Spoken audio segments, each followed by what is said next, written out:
Ce sont ses derniers instants sur l'Astrolabe. Après 18 mois comme commandant à bord du patrouilleur polaire, le capitaine de frégate Tanguy Bizot s'envole vers d'autres horizons.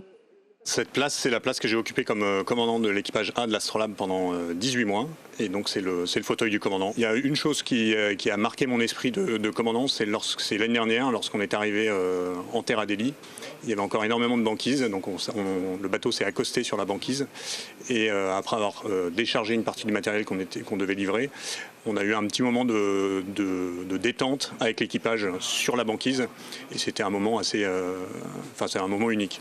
L'Astrolabe est le seul navire brise-glace de la Marine nationale, un bateau donc unique et le diriger est un honneur.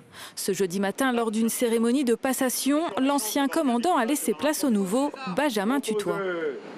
Pour une carrière de marin, commander un navire, c'est quelque chose d'assez unique, puisqu'on commande une, deux, voire 3 fois si on est chanceux, mais c'est quand même des occasions qui sont rares dans une carrière. Donc d'un point de vue personnel, c'est vraiment très enrichissant.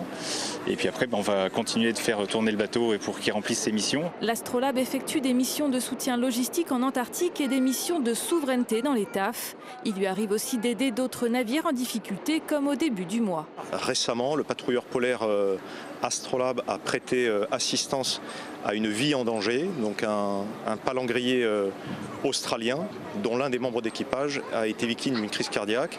Nous avons la chance à bord de l'Astrolabe d'avoir un médecin du bord, puisque ces missions sont longues et vraiment très éloignées.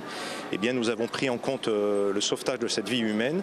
Nous l'avons rapatrié ici à l'île de la Réunion. L'Astrolabe est armée par 2 équipages de 25 marins qui chacun à son tour part plusieurs mois en mer. Le nouveau commandant dirige le premier équipage qui partira dans les îles Éparses début août pour une mission de ravitaillement.